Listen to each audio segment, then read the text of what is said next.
నమస్తే. Breaking news చూస్తున్నాం. టాలీవుడ్లో విషాదం చోటు చేసుకుంది. జానపద గాయకుడు అలాగే నేపథ్య గాయకుడు అనేటువంటి వడ్డేపల్లి శ్రీనివాస్ మృతి చెందడం జరిగింది.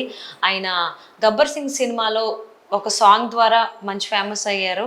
సో దానికి ముందు కూడా చాలా జానపద గీతాలు ఆయన పాడటం జరిగింది. సో మరి ఆయన గురించి మరిన్ని విషయాలు మనతో పంచుకోవడానికి ఈరోజు మనతో పాటు ఉన్నారు సీనియర్ జర్నలిస్ట్ యజ్ఞమూర్తి గారు ఉన్నారు. వారితో మాట్లాడదాం. నమస్తే అండి. నమస్తే. సో వడ్డేపల్లి శ్రీనివాస్ జానపద గాయకుడు అలాగే నేపథ్య గాయకుడు కూడా. సో ఆయన ఆల్మోస్ట్ ఇండస్ట్రీలో 100 పాటలకు పైగా పాడారు అని చెప్పేసి అని అంటున్నారు. సో మన గబ్బర్ సింగ్ సినిమాలో ఒక పాట ద్వారా లాంటి కన్నులున్న జున్ను లాంటి పిల్ల అనే ఆ పాట ఆయనకు బాగా ప్రాచుర్యం తీసుకొచ్చింది. ఎక్కువగా ఆయన అంటే ప్రాథమికంగా ఆయన జానపద కళాకారుడు. చిన్నతనం నుంచే జానపద పాటల ద్వారా ఆయన స్టేజ్ మీద పాపులర్ అయ్యాడు. అదే ఆయనకి నమస్తే అన్న అని చెప్పేసి ఫస్ట్ ఆయన పాటను రికార్డ్ చేసినటువంటి మ్యూజిక్ డైరెక్టర్స్ రాజ్కోటి, ఓకే, కుర్రా రంగారావు గారు అని చెప్పేసి ఆయన ఇప్పటికీ కూడా ఆయన కో డైరెక్టర్గానే ఉన్నాడు. ఆయన ఎక్కువ సినిమాలకి ఆ సినిమాకి డైరెక్టర్. ఓకే. సో ఆ నమస్తే అన్నలో సుద్దాల అశోక్ తేజ రాసినటువంటి గరం గరం పోరి నా గజ్జల సవారి అనే పాటతోటి ఆయన గాయకుడుగా సినీ నేపథ్య గాయకుడుగా ఆ సినిమాతోటి తెరంగేట్రం చేశారు. అప్పటి నుంచి ఎక్కువగా ఆయన సినిమాలో జానపద పాటలే పాడుతూ వచ్చారు. సో ఇప్పుడు మీరు చెప్పినట్టుగా ఆయనకి ఏదైతే ఫిలింఫేర్ అవార్డు తీసుకువచ్చిందో గబ్బర్ సింగ్లోని పాట, సో ఆ గన్ను లాంటి కన్నులున్న ఆ పాటతోటి ఆయన బాగా ఎక్కువ మందికి తెలిసాడు, బాగా పాపులర్ అయ్యాడు. సో ఆయన మృతి చెందారు, ఆయన లేరు అనే విషాద వార్త ఈరోజు అంటే సంగీత ప్రపంచాన్ని కలచవేసింది. సో ఆయనకంటూ తనదైన ఒక ముద్ర వేశారు.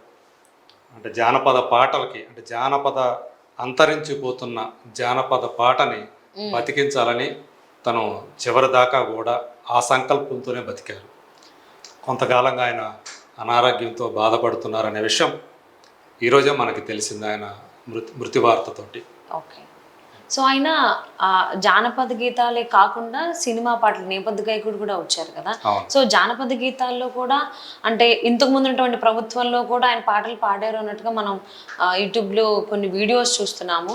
సో జానపదంగా ఆలోచించుకుంటే ఇంతకు ముందు ఉన్నటువంటి ప్రభుత్వానికి అంత ప్రాముఖ్యత ఇచ్చిందని అనుకోవచ్చు అంటారా?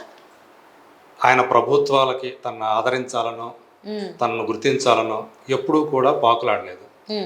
జానపదం అంటేనే జనాలకు సంబంధించినటువంటి పాట, జనాలు పాడుకునే పాటలు పదాలు. సో వాళ్ళు ఏవి కూడా లిఖితపూర్వకంగా ఉండవు. అలాంటి జనపదులు అంటే జనం పొలాల గట్ల మీద రైతులు పాడే పాటలు, కూలీలు పాడే పాటలు, ఇవే జానపద పాటలు అని చెప్పి మనం అంటూ ఉంటాం. సో వాటినన్నింటినీ సేకరించి వాటిని పాడుతూ ఎలా అంటే ఈయన మీద చాలామంది కక్ష కట్టి ఈయన కనుక పాట పాడితే మనకు అవకాశం ఉండదు అని చెప్పి కక్ష కట్టి ఆయన మీద కత్తులతో దాడి చేసిన సందర్భాలు ఉన్నాయని తనే స్వయంగా ఒక ఇంటర్వ్యూలో చెప్పుకున్నారు. సో అలాంటి గొప్ప గాయకుడు, ఆ గొంతు ఆయన ఆస్తి. సో అట్లాగే ఆయన అంటే ఎంతగా ఆయన మీద అసూయ చెందారంటే 32 లక్షలు పెట్టి ఆయన హైదరాబాద్లో తన సొంత స్టూడియో కట్టుకుంటే ఆయన ఒక ప్రోగ్రాంకి కచేరీకి ఇవ్వడానికి వేరే ప్రాంతానికి వెళ్ళినప్పుడు వచ్చి చూసేటప్పటికి అదంతా కూడా ధ్వంసమైపోయి నేలమట్టం అయిపోయి ఉంది. సో అంత ఇదిగా ఆయన గాయకుడుగా అలాంటి ముద్ర వేశాడు. కొంతమందికి ఆయన మీద అలాంటి అసూయ కూడా కలిగించాడు అనమాట. అంటే ఆయన ఉంటే మనకి ఇంకా ఉండదు, సో గుర్తింపు ఉండదు, అవకాశాలు ఉండవు అని చెప్పేసి చేశారని చెప్పి ఇప్పటికీ కూడా ఆయన ఇంటర్వ్యూ ఇచ్చిన సందర్భంలో ఇప్పటికీ అది కోర్టులో కేసు నడుస్తూనే ఉందని చెప్పారు.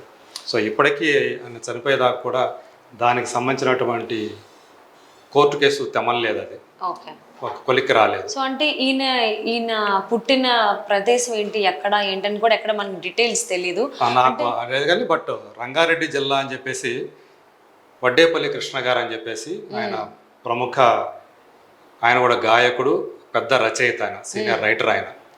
సో అంటే ఇంటి పేరు అదే కాబట్టి ఏమన్నా పరిచయం ఉంటుందని చెప్పి నేను అడిగాను. నేను ఆయన కాల్ చేసి అడిగినప్పుడు సో వాళ్ళకి నాకు ఏం సంబంధం లేదని ఆయనే చెప్పారు. సో ఎక్కడ వాడంటే నాకు తెలిసినందుకు ఆయన రంగారెడ్డి జిల్లా వ్యక్తి అని ఆయన చెప్పారు. ఆయన అంతకు మించి నాకు కూడా స్వస్థలం ఏంటి అనే విషయం నాకు తెలియదు, కానీ తనే చెప్పుకున్నారన్నమాట. ఎక్కువగా విజయవాడ ప్రాంతాలు ఆయన సంచరించారు. ఓకే. ఎందుకంటే ఆయన మంచి స్పోర్ట్స్ మ్యాన్ కూడా, కబడ్డీ బాగా తను ఆడేవాడని చెప్పుకున్నారు ఆయన. కబడ్డీ, వెయిట్ లిఫ్టింగ్ కూడా.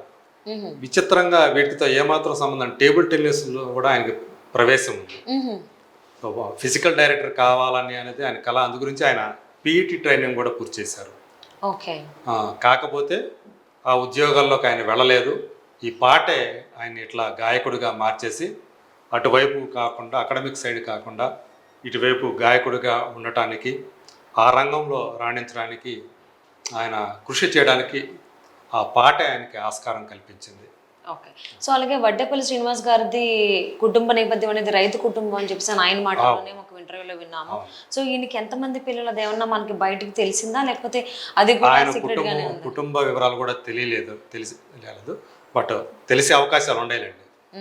ప్రస్తుతానికైతే మనకి ఇంకా ఏంటి ఆయన గురించిన పూర్తి వివరాలు మనకి ఇంకా డీటెయిల్గా తెలియదు. బట్ ప్రభుత్వాల సైడ్ నుంచి కూడా ఆయనకి, మీరు అన్నట్టు ఇందాక అడిగారు మీరు, సో ఆయన కూడా ప్రభుత్వం వైపు నుంచి కూడా పెద్దగా ఆయనకి ఏమి ఉపయోగాలు కానీ ప్రయోజనాలు కానీ అందినట్లు మనకు సమాచారం లేదు. సో ఆయన అంతకుముందు జనాల్లో ఉన్నాడు, నమస్తే అన్నతోటి సినిమాల్లోకి వచ్చాడు. అట్లాగే గబ్బర్ సింగ్లో ఆ పాటతోటి బాగా పాపులర్ అయ్యాడు. గన్ను లాంటి పిల్ల పాటతోటి బాగా పాపులర్ అయ్యాడు. అట్లా వడ్డేపల్లి శ్రీనివాస్ అనే వ్యక్తి అందరికీ తెలిసాడు, మిగతా ప్రజలందరికీ తెలిసాడు. సో ఆ తర్వాత కూడా చాలా పాటలు పాడారు అని చెప్పేసి అని అంటున్నారు సినిమాల్లో.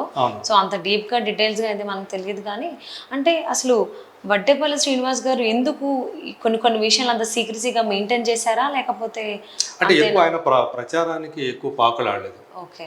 పిఆర్ కూడా ఎక్కువగా ఆయన మెయింటైన్ చేయలేదు. తన పనేదో తను చేసుకుపోతూ వచ్చాడు. ఓకే. సో ఎవరన్నా కార్యక్రమాలకు పిలిచి పాడమంటే పాడటం, అట్లాగే సాంస్కృతిక సంఘాలు, ఆయన సంస్థలు ఆయనకి సన్మానాలు చేస్తే వెళ్ళి ఆ సన్మానాలు అందుకోవటం. ఓకే. సో అంతవరకే చాలా సామాన్యమైనటువంటి జీవితం గడిపాడు ఆయన. ఓకే. సో ఫ్యామిలీ పరంగా అయితే చాలా హ్యాపీ ఫ్యామిలీ అని చెప్పేసి మనకి సమాచారం. ఓకే. సో ఇంతకుముందు ఎందుకు నేను అడిగానంటే, ఇంతకు ముందు ఉన్నటువంటి ప్రభుత్వం ఈయనకేమైనా సాయం చేసిందా, ఇంకేమైనా చూసుకున్నారా అని.